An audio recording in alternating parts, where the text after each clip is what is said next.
Sweet enough for you, Sheriff? The phone buzzed against the kitchen counter at 2:17 a.m., lighting up with a message that would end my marriage and begin something much darker. I wasn't supposed to see it. Melissa had forgotten her second phone, the one she thought I didn't know about, charging next to the coffee maker. The screen showed a preview of a text from R. Can't wait to feel you again tomorrow night. Wear the red dress. My hands didn't shake. That surprised me. Nathan Cole, mild-mannered tech repairman, standing in his kitchen in boxer shorts, staring at proof his wife was screwing someone whose name started with R. I should have been devastated. Instead, I felt something colder settling in my chest. I unlocked the phone. Melissa never was good with passwords, still used our wedding anniversary. The irony wasn't lost on me. The messages went back 3 months. Detailed plans, hotel rooms, complaints about me. He's so boring, R just fixes his little computers and never talks. You make me feel alive. Then I found the photos, Sheriff Daniel Rook. The same man who'd pulled me over for speeding last month and let me off with a warning because we're neighbors. He was buried between my wife's legs in a motel room I recognized, the Pine Valley Inn, 20 minutes outside town. I scrolled through dozens of images, videos. My wife's face twisted in pleasure I hadn't seen in years. Timestamps showed they'd been there while I was home, waiting with dinner getting cold, wondering why she was working late again. But it was the last message that made my stomach turn. Don't worry about Nathan. He's too weak to do anything, even if he found out. Men like him just roll over and take it. I set the phone down carefully, walked to my workshop in the garage, sat at my bench surrounded by broken electronics, and considered my options. In movies, the betrayed husband either breaks down crying or flies into a rage. I did neither. I opened my laptop and started researching Sheriff Daniel Rook. Tax records, property holdings, financial statements. By dawn, I knew more about him than his own mother did. Then I called in sick to work for the first time in 3 years. The confrontation came sooner than expected. I was pumping gas at Murphy's Station on Route 9 when a shadow fell across the pump.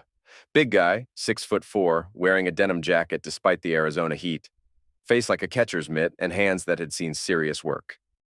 You Nathan Cole? He asked, voice like gravel in a blender. Depends who's asking. Name's Brick, got a message for you. He stepped closer, close enough that I could smell tobacco and cheap cologne. You need to back off. She's not yours anymore. I kept pumping gas, not looking at him. I'm sorry, I think you have me confused with someone else. Don't play dumb, computer boy. You know what I'm talking about. Your wife's moved on. Time you did the same. And if I don't, Brick's hand moved to his jacket. Then we'll have problems. I finished pumping, hung up the nozzle, and turned to face him fully. You know what's interesting about threats, Brick? They only work if the person you're threatening has something to lose. Everyone's got something to lose. Not me. Not anymore. I started walking toward my truck. That's when he grabbed my shoulder and spun me around. The punch came fast, caught me across the jaw, and sent me stumbling against the pump. Several people at other pumps turned to look. Next time won't be so gentle, Brick said, loud enough for the audience. Stay away from what ain't yours. I wiped red stains from my lip and smiled. Thank you. What?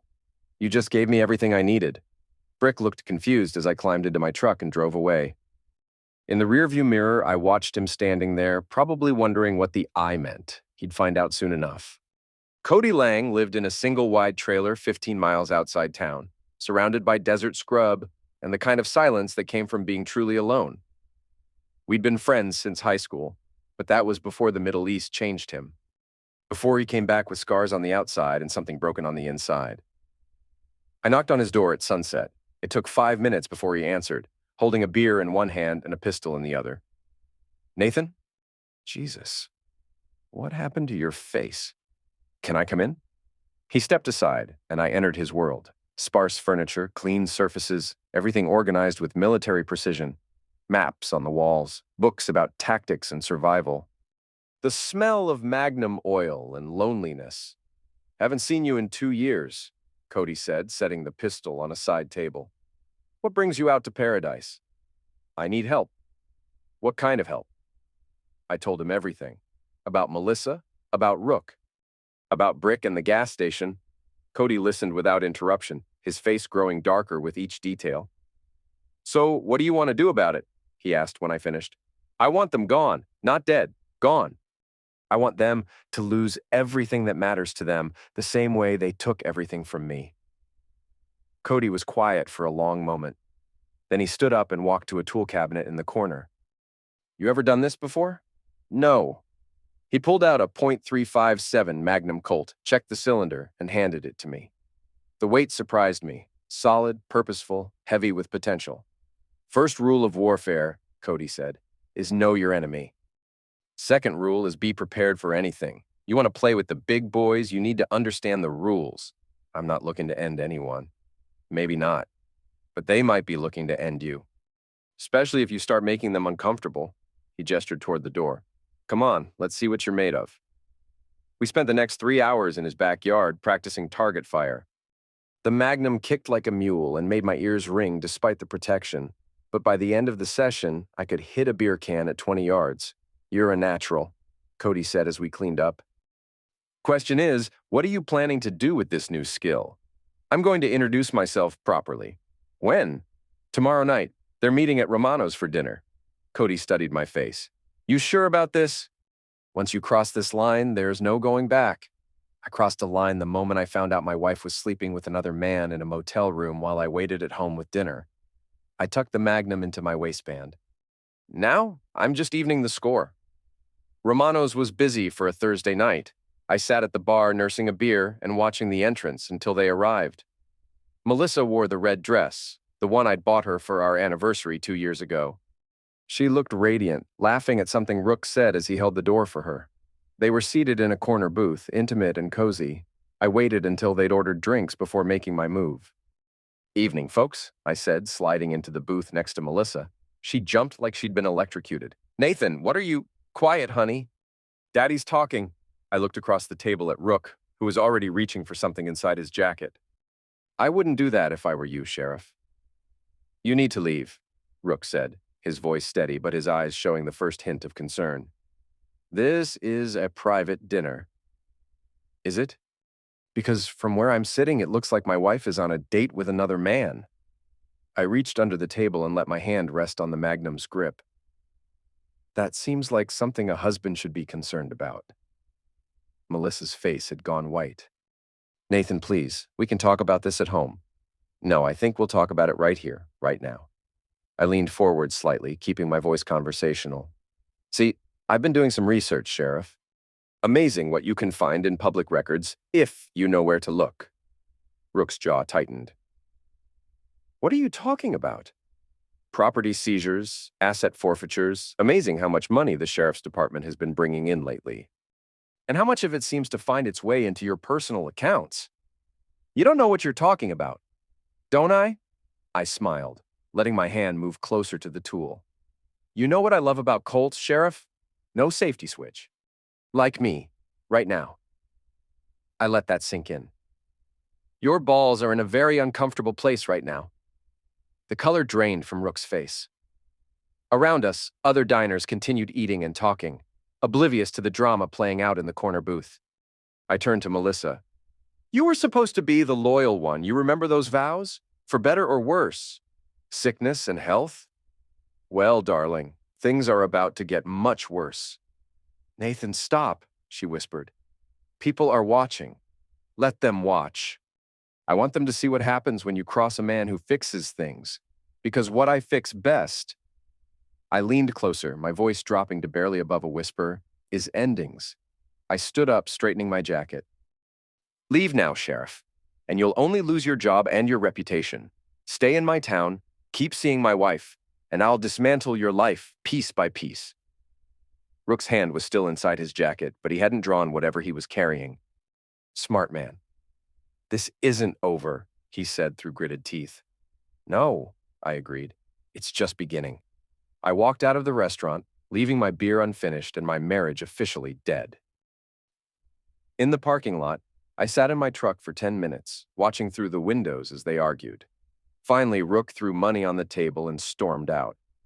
Melissa followed, her red dress bright against the darkness. Phase 1 was complete. The next morning, I drove to the county courthouse and spent 6 hours in the records office. Property deeds, marriage licenses, business filings, court documents, all public information if you knew how to look. Sheriff Daniel Rook was a busy man. In addition to his law enforcement salary, he owned 3 rental properties, had investments in 2 local businesses, and somehow managed to afford a brand new Ford F-350 and a base boat. Impressive for a public servant making $50,000 a year. More interesting were the arrest records. Pills busts where large amounts of cash had been seized but smaller amounts had been logged into evidence. Property seizures where items had been auctioned at below-market prices to buyers who turned out to be Rook's relatives or business partners. By noon, I had enough evidence to end his career and probably send him to prison. But that would be too quick, too easy. I wanted him to feel what I felt. The slow burn of betrayal, the gradual realization that everything you thought was solid was actually built on sand. I made photocopies of the most damaging documents and drove to the Pine Valley Inn. The desk clerk, a college kid with bad acne and worse posture, was more than willing to check his computer system for a $20 tip. "Yeah, they've been coming in every Thursday for 3 months," he said, showing me the registration records. "Always pay cash, always use fake names, but it's the same room every time. Number 237. "They here today?" "Supposed to be." Sheriff paid for 2 nights this week. I thanked him and drove home to plan the next phase. Melissa's car was gone, probably at work, or maybe running errands, pretending our marriage was still salvageable. I downloaded the photos from her phone to my laptop and backed them up to 3 different cloud storage accounts. Insurance. Then I called internal affairs for the county sheriff's department. "This is Lieutenant Harris. How can I help you?" "I have information about financial irregularities involving Sheriff Rook, cash discrepancies from pills seizures and property forfeitures." "What kind of information?" "Documentation, bank records, witness statements."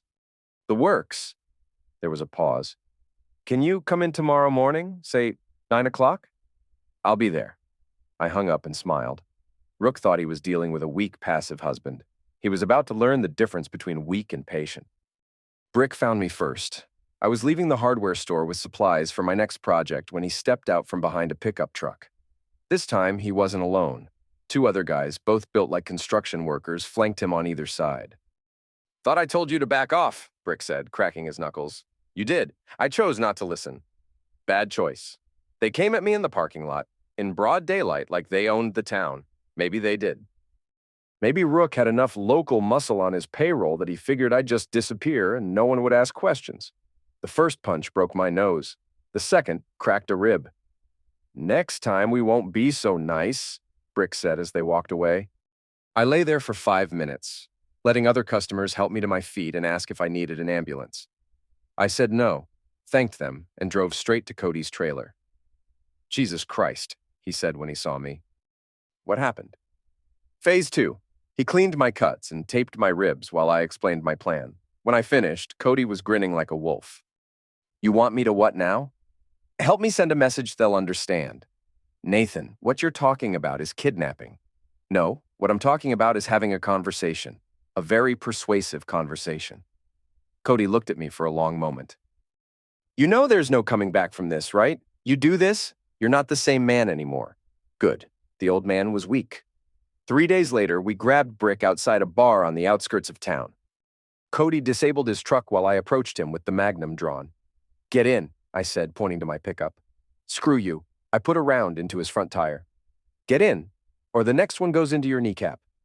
Brick got in. We drove him to an abandoned warehouse on the industrial side of town, a place Cody had scouted earlier. Inside, we tied him to a chair and waited for him to sober up. "You boys are in deep crap," Brick said when he came to. "You know who I work for?" "I know exactly who you work for," I said, pulling up a chair across from him. "Question is, does he know where you are right now?" Brick's confidence flickered. "See, I called your boss and told him you were skimming money from collections. Showed him bank records proving you've been holding back 20% of everything you've been bringing in." "That's bullcrap." "Is it?" I showed him a manila folder. "Because these deposits match up pretty well with your beating schedule. Every time you collect from someone, money shows up in your account the next day. Those are fake. Maybe, but your boss doesn't know that." As far as he's concerned, you've been stealing from him for 6 months. I leaned forward. How long do you think it'll take him to find you? Brick's face had gone pale. What do you want? Information. How many guys does Rook have working for him? Who's on his payroll? Where does he keep his real business records? I don't know nothing about records. Cody stepped out of the shadows, holding a pair of bolt cutters. Maybe we should start removing fingers until his memory improves. Wait. Brick looked back and forth between us. Jesus, you guys are serious. Deadly serious. He talked for 2 hours. Names, locations, amounts of money. A network of corruption that went deeper than I'd imagined. Rook had half the town council in his pocket, 3 other deputies taking bribes, and a pills distribution network that stretched across 2 counties. When he was finished, I untied him. That's it, Brick asked. You're letting me go? I'm letting you leave. But if I see you again, if you come near me or anyone I care about, I'll mail copies of everything you just told me to every law enforcement agency in the state. You understand? Brick nodded and stumbled toward the door. He paused at the threshold. You have no idea what you've started, he said. Sure I do. I've started a war, and I plan to win it. The story broke on a Friday morning. Sheriff under investigation for corruption ran across the front page of the local paper, with enough details to make it clear this wasn't just rumor or speculation. I was having coffee at Murphy's Diner when Rook walked in, his uniform wrinkled and his face haggard. He looked like a man who hadn't slept in days. Nathan, he said, sliding into the booth across from me. Sheriff, you look tired. Cut the crap. We both know you're behind this. Behind what? The investigation? That's internal affairs, not me. I just provided them with some interesting reading material. Rook leaned across the table, his voice low and dangerous. You think you're clever, don't you? You think you've won something? I think I've leveled the playing field. This isn't over. You're right. It's just getting started. I finished my coffee and stood up. Oh, and Sheriff, you might want to check your personal vehicles. I heard someone's been tampering with law enforcement property. I left him sitting there and drove home. Melissa's car was in the driveway, which surprised me.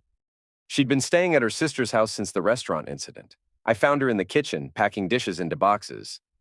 Moving out? I asked. What choice do I have? You've made it impossible for me to stay in this town. I've made it impossible? That's interesting, considering I'm not the one who's been sleeping with another man for 3 months. She turned to face me, and I saw tears in her eyes. For a moment, I almost felt sorry for her. Almost. I never meant for it to happen this way, she said. How did you mean for it to happen? Did you think I'd never find out? Did you think I'd just accept it and smile? I thought you'd leave. I wanted you to leave. Why didn't you just ask for a divorce?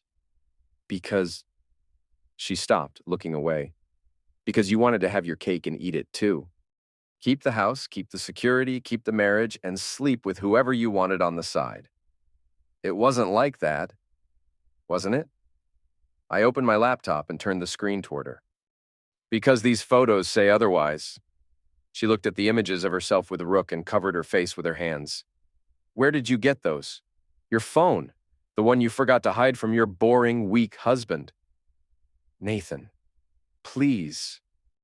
Can't we work this out? Can't we try counseling or... No, the word came out harder than I'd intended. You made your choice. Now live with the consequences. She finished packing in silence while I watched from the kitchen doorway. When she was done, she carried her boxes to the car and loaded them in the trunk. I'm staying at Janet's until I can find an apartment, she said without looking at me. Good luck with that. I'm sure your sister will love hearing about your extracurricular activities. You told her? I told everyone. The whole town knows, Melissa. That was the point. She got in her car and drove away. I watched until her taillights disappeared, then went inside and poured myself a drink. The house felt bigger somehow, emptier but cleaner, like a weight had been lifted. My phone rang. Cody. You see the news? He asked. About the investigation? Yeah, I saw it. No, the other news. Someone blew up Rook's patrol car last night. I sat up straighter. What? Happened around midnight. Car was parked outside his house. No one was hurt, but it's totaled. Fire department says it was definitely arson. Huh. Any idea who might have done something like that? Oh, I think we both know who did it. Question is, what's he planning next? I smiled and hung up. Whatever Rook was planning, I'd be ready for it. The retaliation came 3 days later. I was working late in my shop when I heard glass breaking in the house. By the time I got inside, they were gone. But the message was clear. Every window on the first floor had been shattered, and someone had spray-painted "Dead Man" across the living room wall. I called the police, knowing it was useless. The responding officer was Deputy Martinez, one of the names Brick had given me as being on Rook's payroll. "Any idea who might have done this?" Martinez asked, not bothering to dust for prints or take photos. "Probably the same person who's been threatening me all week. Do you got any proof of these threats?" "Check with the sheriff. I filed a report after the gas station incident." Martinez looked uncomfortable. "I'll see what I can find. In the meantime, you might want to consider installing a security system." After he left, I called a contractor to board up the windows and a cleaning service to deal with the paint. Then I drove to Cody's place. "They're escalating," I told him. "Expected. Cornered animals get desperate." "What's our next move?" Cody spread out a map of the town on his kitchen table. "We take away his safe spaces, make him paranoid, make him sloppy. Over the next week, we implemented a campaign of psychological warfare. Dead rats in Rook's mailbox, sugar in his personal vehicle's gas tank, anonymous tips to the IRS about his unreported income. Photos of his house taken from different angles left on his windshield to let him know he was being watched. The stress was getting to him. I could see it when I spotted him around town. Red, tired eyes, trembling hands, the look of a man who wasn't sleeping. His wife filed a restraining order against unknown persons, and he started carrying his service tool even when off duty. But he wasn't backing down. If anything, the pressure was making him more dangerous. That became clear when I came home from work one evening to find my front door standing open. Inside, my house had been systematically searched. Drawers pulled out, furniture overturned, personal papers scattered across the floor. In the bedroom, someone had left a photo on my pillow, a picture of me taken through the window of Cody's trailer. The message on the back was written in block letters, "We know where you go." I called Cody immediately. "Pack a bag and get out," I told him. "They know about you. Let them come." "Cody, I'm serious. These aren't street thugs." "Rook's got resources and he's getting desperate. So are you. So am I. That's what makes this interesting. This isn't a game. No, it's war. And in war, you don't retreat when things get difficult." You press the attack. He was right, but that didn't make me feel any better about dragging him deeper into this mess. Cody had his own demons to deal with without adding my problems to the list, but he'd made his choice, just like I'd made mine. We were committed now, all the way to whatever ending waited for us. The plan came together over the weekend. Cody had been tracking Rook's movements and discovered a pattern. Every Sunday night, he drove to a storage unit on the east side of town and spent an hour inside Unit 247. "Has to be where he keeps the real records," Cody said. "The ones he can't risk having at home or the office." "How do we get inside?" "We don't. We let him come to us." Cody explained his idea, and I had to admit it was brilliant in its simplicity. We'd create a situation where Rook would have no choice but to expose himself, and we'd be waiting with cameras and backup when he did. Sunday night, I called in an anonymous tip to the fire department about a gas leak at the storage facility. While they evacuated the area, Cody planted surveillance equipment inside Unit 247 and left evidence suggesting someone had been through Rook's files. Then we waited. Rook showed up Monday morning, just as we'd predicted. He spent 20 minutes inside the unit, growing more agitated by the minute as he realized his security had been compromised. When he came out, he was carrying a metal briefcase and talking rapidly into his cell phone. We followed him to a meeting at the Pine Valley Inn, the same motel where he'd been screwing my wife, room 237, the same room they'd been using for their Thursday afternoon sessions. Through the window, we watched Rook meet with 3 men I didn't recognize. Money changed hands, documents were exchanged, and Cody got it all on video through a telephoto lens. "Bingo," he said, showing me the camera's display screen.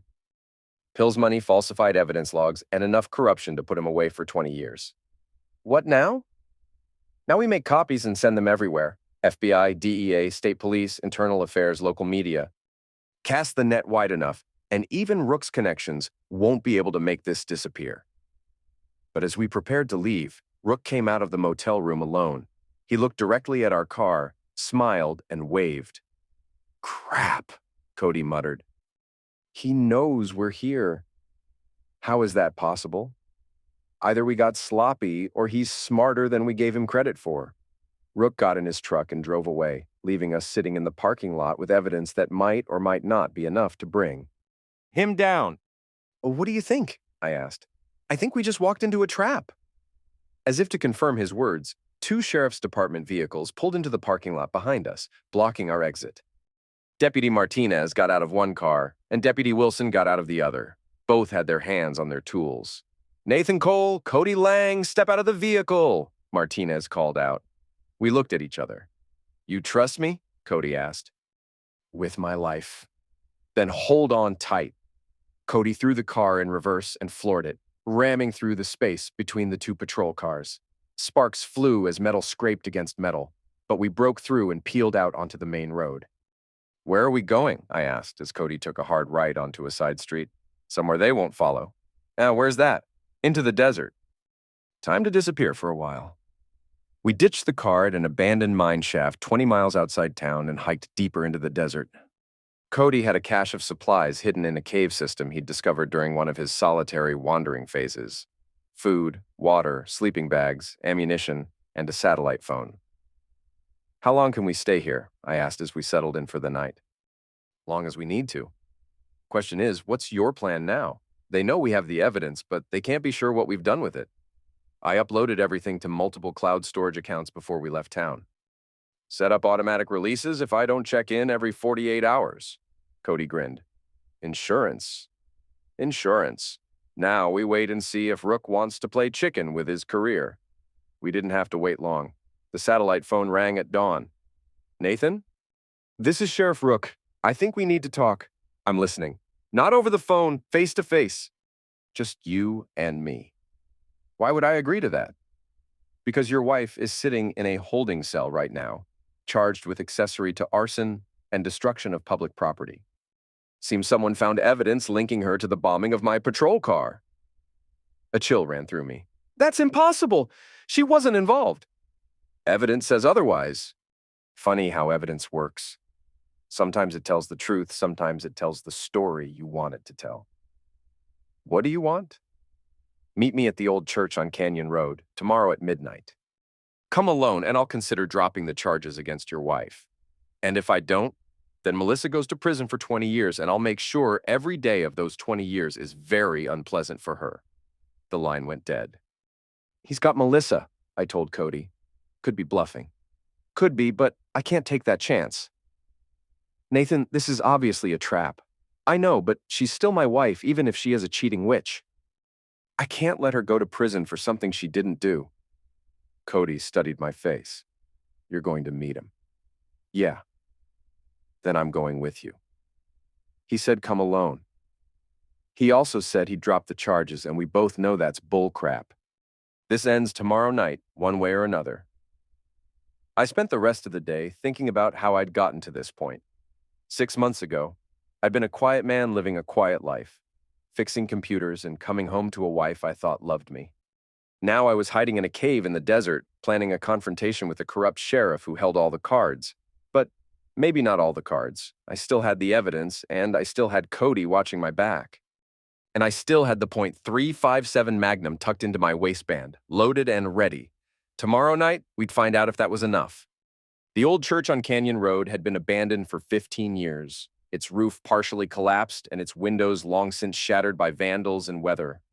It sat on a hill overlooking the desert, surrounded by scrub brush and the kind of silence that made you think about mortality.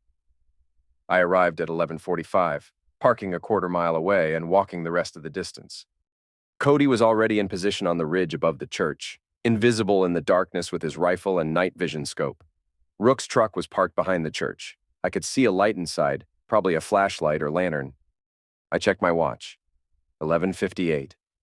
Time to end this.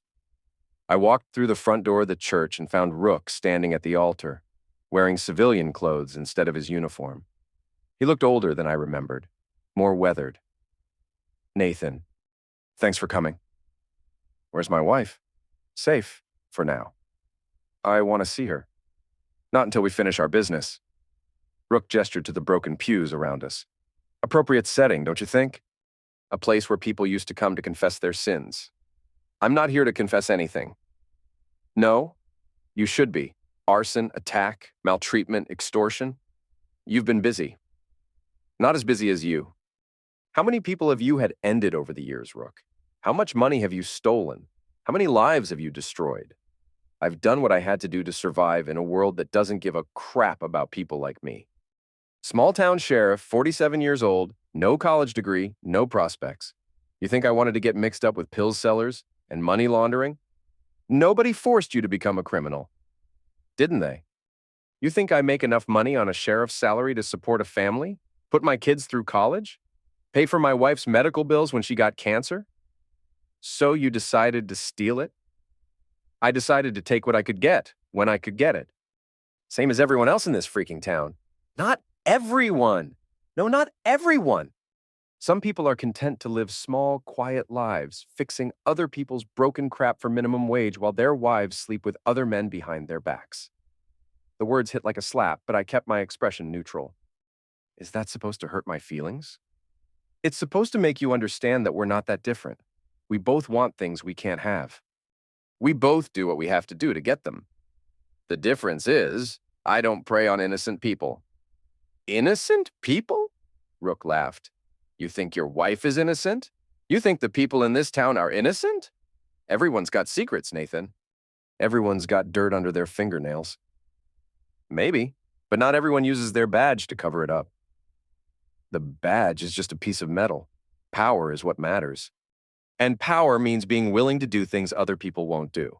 I was getting tired of the philosophical discussion. Where's Melissa? She's in a safe place. Question is, are you ready to make a trade? What kind of trade? Rook reached into his jacket and pulled out a manila envelope. Evidence showing that you and your friend Cody have been running a pills operation out of his trailer. Photos, bank records, witness statements, very convincing. Fake. Doesn't matter, real enough to convince a jury. You give me everything you have on me, and I'll destroy this file and release your wife.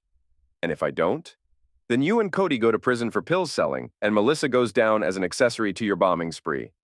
Everyone loses except me. I considered his offer. It wasn't much of a choice. Give up everything I'd worked for, or watch innocent people go to prison for crimes they didn't commit. How do I know you'll keep your word? You don't. But what choice do you have? That's when I heard footsteps behind me. I turned to see Melissa walking through the church doorway, but she wasn't alone. Deputy Martinez was behind her, holding a tool to her head. Sorry, Nathan, she said, tears streaming down her face. I'm so sorry for everything. Touching reunion, Rook said. Now, about that evidence. I reached into my jacket slowly, pulling out a flash drive. Everything's on here. Photos, documents, recordings, all of it? Toss it over. I threw the drive to him. He caught it and examined it briefly before slipping it into his pocket. You know what the funny thing is? Rook said. I actually liked you, Nathan. You reminded me of myself when I was younger. Quiet, honest, trying to do the right thing. But this world has a way of grinding people like us down until we become something else entirely. I'm nothing like you. Aren't you? You've lied, stolen, attacked people, committed arson. You've become everything you used to hate just to get revenge on a woman who stopped loving you. She betrayed me. She fell in love with someone else. It happens. Most people get divorced and move on with their lives, but not you. You had to turn it into a war. You made it a war when you sent your thugs after me. I was trying to prevent exactly this situation. I knew you'd found out about the affair, and I knew you were the type who wouldn't let it go quietly. So I tried to scare you off before things got complicated. Well, congratulations. Things are definitely complicated now. Rook nodded to Martinez, who pressed his tool harder against Melissa's temple. Here's what's going to happen. You're going to walk out of here and disappear. Leave town, change your name, start over somewhere else. In exchange, your wife gets to live. And you get to continue stealing and ending and destroying lives. I get to survive. In this world, that's the best any of us can hope for. I looked at Melissa, saw the terror in her eyes, and made my decision. Let her go, and I'll give you what you really want, which is Cody Lang. He's the one with the military training, the tools, the connections. I'm just a computer repairman who got in over his head. You want to eliminate the real threat? I'll tell you where he is. Rook's eyes lit up with interest. You betray your friend to save a woman who cheated on you? I'd do whatever it takes to keep an innocent person from dying. Melissa's not innocent. She didn't end anyone. She didn't steal from pill sellers or plant evidence or send thugs to beat people up. She just made a mistake that started all of this. No, your corruption started all of this. Her affair just gave me a reason to look closer. Rook considered this for a moment. Where is he? First, let her go. No deal. Tell me where Lang is, and then we'll discuss your wife's future. That's when the crack rang out. Martinez dropped like a stone, a neat hole in his forehead. Melissa screamed and dove for cover behind a broken pew. Rook spun toward the door, drawing his tools. Cody, he shouted. I know you're out there! Another crack shattered the window behind Rook, sending him scrambling for cover. I used the distraction to draw my own tools and put 2 rounds into the wall where Rook was hiding. You want Lang? I called out. He's right here! More bursts from outside, precise and methodical. Cody was moving positions, keeping Rook pinned down while I flanked him from inside the church. This doesn't have to end badly for everyone, Rook shouted. We can still make a deal. The time for deals is over, I replied, moving closer to his position. I found him crouched behind the altar with a graze on his shoulder seeping through his shirt. His tool was trained on the doorway, waiting for Cody to show himself. Drop the tools, I said, pointing my .357. Rook slowly lowered his pistol and set it on the floor. You know this doesn't solve anything. I'm not the only one. There are others, bigger fish than me. You think ending me is going to clean up this town? Maybe not, but it's a start. Nathan, Melissa called from her hiding place. Please, let's just go. Let's leave and never come back. I looked at her, cowering behind the pew, and felt something cold settle in my chest. You still don't get it, do you? Get what? This was never about you. You cheating on me was just the catalyst. This is about justice, about consequences, about making sure people like him can't destroy other families the way he destroyed ours. I didn't destroy anything, Rook said. Your marriage was already over. I just gave your wife what you couldn't: passion, excitement, a reason to feel alive. You gave her a fantasy built on stolen money and other people's suffering. Everyone's suffering, Nathan. The only difference is how we choose to deal with it. Cody appeared in the doorway, rifle trained on Rook. You two done with the philosophy lesson? Because we've got company coming. In the distance, I could hear sirens. Backup was on the way. What's the plan? I asked. Same as it's always been. We finish this. I looked down at Rook, then at Melissa, then back at Cody. 3 choices. End Rook and become someone who takes a life, let him live and watch him escape justice again, or find a third option that would satisfy everyone. That's when I remembered the flash drive I'd given him. The one with all our evidence against him. Rook, I said, check your pocket. He reached into his jacket and pulled out the drive, examining it more closely. His face went pale as he read the label. Copies. Originals already delivered. You son of a witch. I sent everything to the FBI, DEA, and state police 3 hours ago, along with copies of the recordings I made during our little conversation tonight. What recordings? I pulled out my phone, showing him the voice recorder app that had been running since I'd entered the church. Confession to corruption, pills selling, and conspiracy to commit ending. Should be enough to put you away for life. Rook lunged for his tool, but Cody's rifle barked once and the sheriff's hand shattered in a burst of flesh and bone. He screamed and fell backward, clutching his mangled fingers. Game over, Cody said simply. The sirens were getting closer now. State police by the sound of them, reinforcements that wouldn't be on Rook's payroll. What about Melissa? I asked. I looked at my wife, still cowering behind the pew, and realized I felt nothing for her anymore. No love, no hate, no anger, just emptiness. That's up to her, I said. She can stay and face the consequences of her choices, or she can run and spend the rest of her life looking over her shoulder. Nathan, please, she said. I made a mistake. I'm sorry. Can't we try to work this out? Some things can't be fixed, Melissa. Some things stay broken forever. I walked toward the door, stepping over Martinez's body without looking back. Cody fell into step beside me. "Where to now?" he asked. "Away from here, far away. You know they'll come looking for us. Let them. We've got nothing left to lose." As we walked out of the church, I heard Melissa calling my name, but I didn't turn around. Behind us, Rook was sobbing and cursing, probably realizing that his career, his freedom, and his life were all over. The sirens were very close now. Red and blue lights flickered through the trees as the cavalry arrived to clean up the mess we'd made. But we were already gone, disappearing into the desert darkness like ghosts, leaving behind nothing but bodies and broken dreams and the kind of justice that only comes at the end of a magnum. 6 months later, I was living in a different state under a different name, working as a freelance computer consultant and trying to pretend the past had never happened.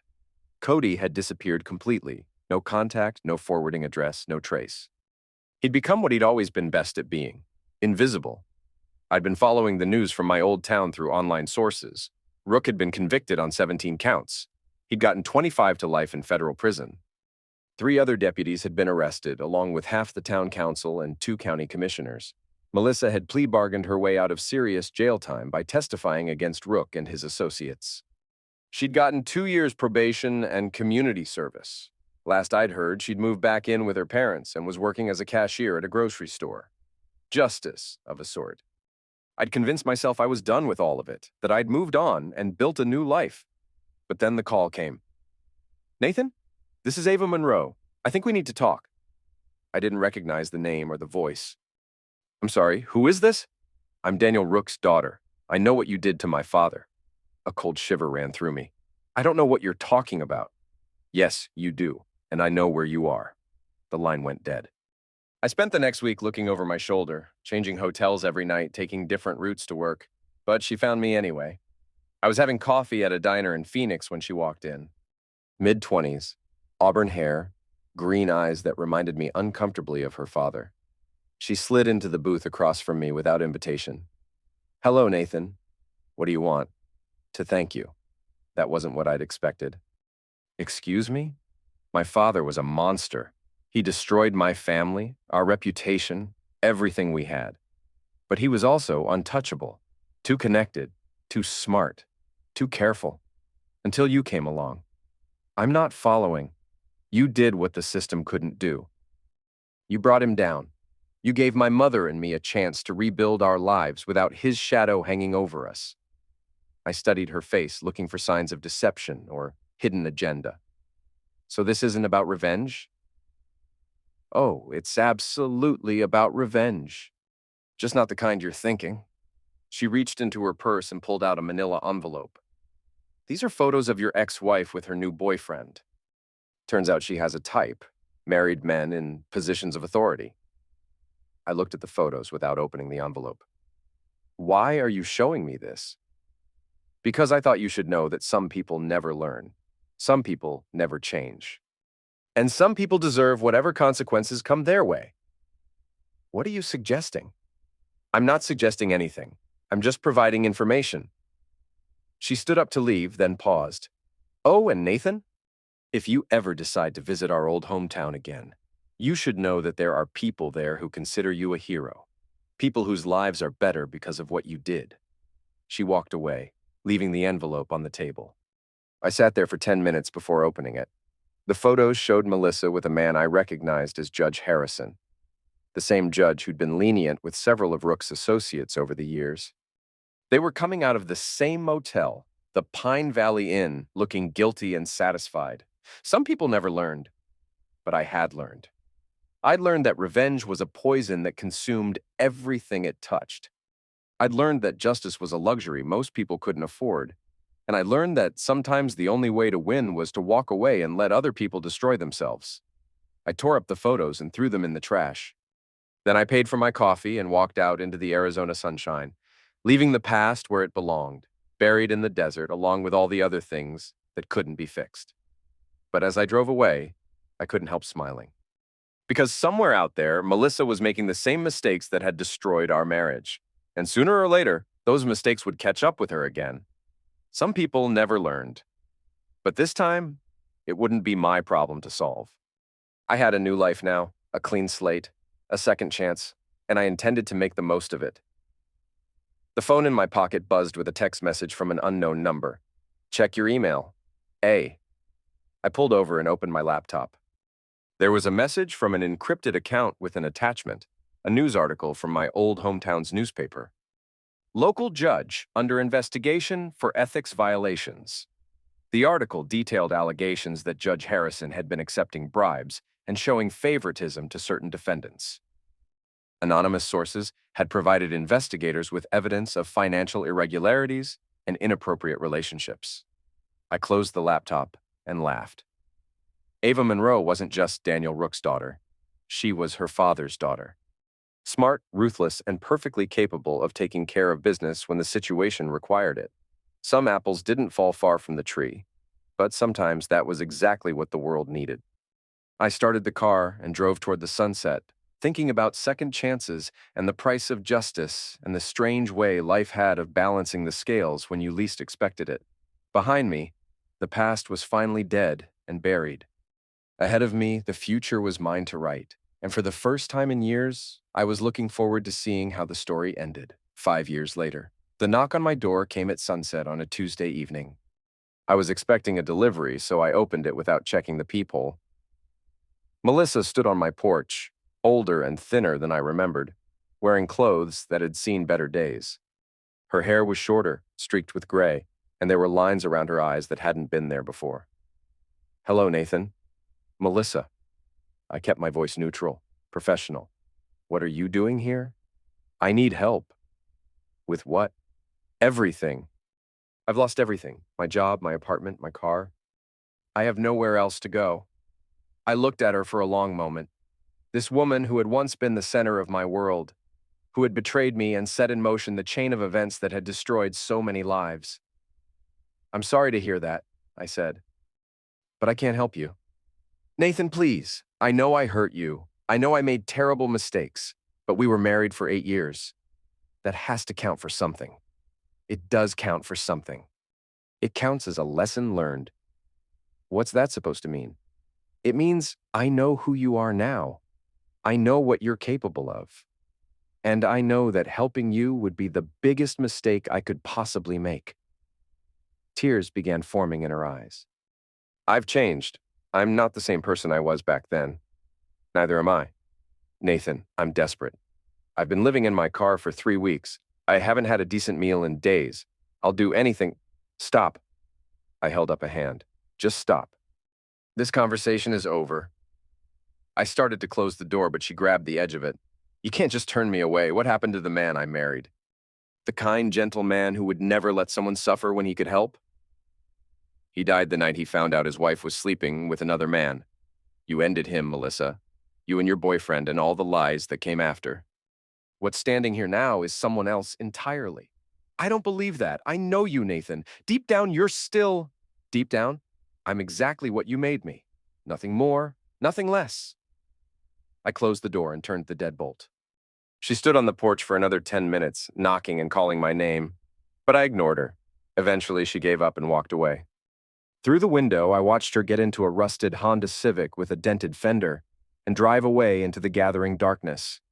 Part of me, a very small part, felt sorry for her. But the larger part, the part that had been forged in the fires of betrayal and revenge, felt nothing at all. Some people never learned, but I had learned. I'd learned that mercy was a luxury you couldn't afford to give to people who would use it against you.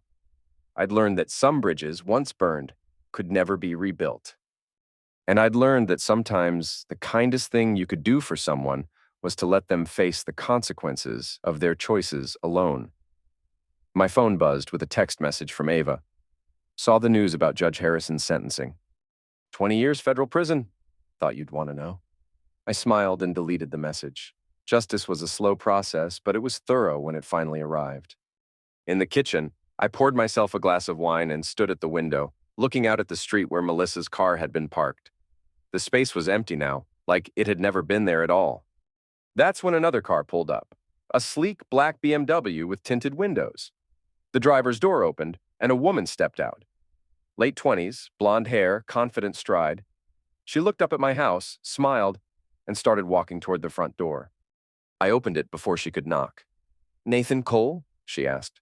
Yes. I'm Sarah Mitchell. I represent certain interested parties who have a proposition for you. What kind of proposition? The kind that involves solving problems for people who can't solve them themselves. People who need someone with your particular skill set. I looked at her for a moment, considering. Then I stepped aside and gestured for her to come in. Let's talk. As she walked past me into the house, I caught a glimpse of another car parked at the end of the block. Someone sitting behind the wheel, watching. The game wasn't over. It had just evolved. I closed the door and followed Sarah into the living room, already thinking about new possibilities, new challenges, new ways to balance the scales when the system failed. Because that's what I did now. I fixed things that couldn't be fixed through normal channels. I solved problems that couldn't be solved through normal means. I was the last resort for people who had nowhere else to turn. And business, as they say, was booming.